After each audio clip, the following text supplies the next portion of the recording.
میرے حضور نے 3 چیزیں قسم کر کے کہی، اگر کوئی شخص کسی کو معاف کر دیتا ہے تو اس کی عزت کم نہیں ہوگی، میں محمد اللہ کی قسم اٹھاتا ہوں۔ دوسری بات میرے حضور نے فرمائی کہ جو شخص مانگنے لگ جاتا ہے، سوال کا دروازہ کھول لیتا ہے، اللہ اس کے لیے محتاجی کا دروازہ کھول دیتا ہے، اس کی کبھی کمی پوری نہیں ہوتی۔ اور تیسری بات میرے حضور نے قسم کر کے کہی، ما نقص مال عبد من صدقہ، کہا میں اللہ کی قسم اٹھا کے کہتا ہوں کہ صدقے سے مال کم نہیں ہوتا، صدقے سے مال گھٹتا نہیں ہے۔ تو ایک تو مال بھی نہیں گھٹے گا، یہ ضمانت کس کی ہے؟ میری نہیں ہے، یہ رسول اللہ کی ضمانت ہے۔ ایک تو مال بھی کم نہیں ہوگا، اور دوسرا یہ ہے کہ حب دولت ختم ہوگی۔ حب دولت تلف بھی سازت زکات، یہ ماہ سیام آ رہا ہے تو زکات سے حب دولت کو کم کیجئے، بلکہ صدقات دیجئے، نفلی صدقات کیجئے، غرباء کی مدد کیجئے، مساکین کی مدد کیجئے، اپنے غریب محتاج رشتہ داروں پہ غور کیجئے، ان کی مدد کیجئے، اپنی ہمسائیگی میں دیکھیے، پردے سے مدد کیجئے، ان کی عزت نفس بھی مجروح نہ ہو۔ یہ جو نمائش لگا کے 10 اخباروں میں چھپوا کے لوگوں کی مدد کرتے ہیں، اس سے گریز کیجئے۔ کبھی سوچیں کہ اگر آج کسی کی بیٹی لائن میں کھڑی ہے تو کل اگر یہ مرحلہ میری بیٹی کے لیے آ جائے تو پھر میرا مزاج کیا ہوگا؟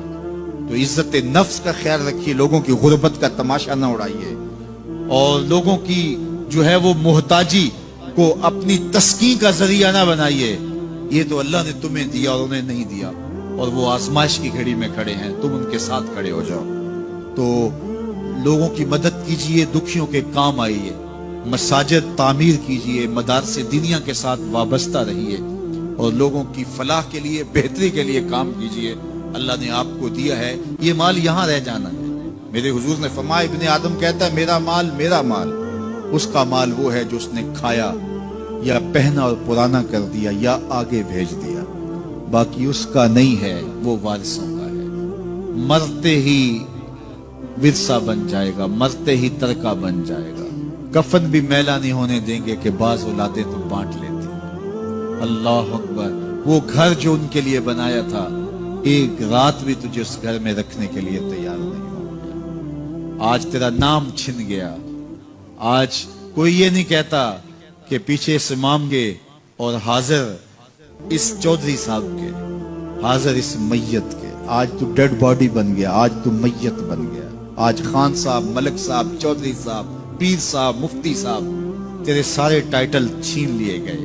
آج تیرا لباس بھی پھاڑ کے اتارا ہے، آج تیرے انگوٹھے باندھ دیے گئے ہیں، ناک میں روئی ٹھونس دی گئی۔ آج تو غسال کے رحم و کرم پہ ہیں، وہ تجھے ادھر الٹ دے یا ادھر پلٹ دے۔ اب تیرے پاس کوئی اختیار ہی باقی نہیں رہا۔ میاں صاحب بولے، جاندی واری ڈرونا بنےو تے ہاتھ نہ لاندے ڈر دے۔ آج اولاد بھی دور ہے، پوتے اور پوتیاں بھی ڈرتی ہیں۔ جاندی واری ڈرونا بنےو تے ہاتھ نہ لاندے ڈر دے، جنہ لئی تو پاپ کمائے اج کتھے نہیں تیرے گھر دے۔ آج سارے چلے گئے، تو آج اپنے ہاتھ سے اپنی زندگی کو سنوارنے کے عمل کی طرف بڑھیں اور راہ خدا میں خرچ کریں، دکھیوں، مجبوروں اور لاچاروں کے کام آئیں۔ اللہ آپ کی مدد کرے گا۔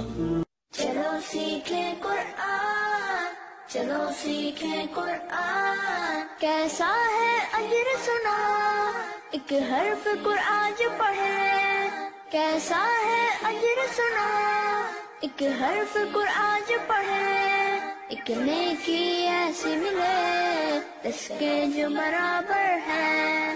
قرآن پاک کا پڑھنا، دیکھنا، سننا سب باعث ثواب، اس کے احکامات پر عمل کرنا مومنوں کے لیے باعث نجات۔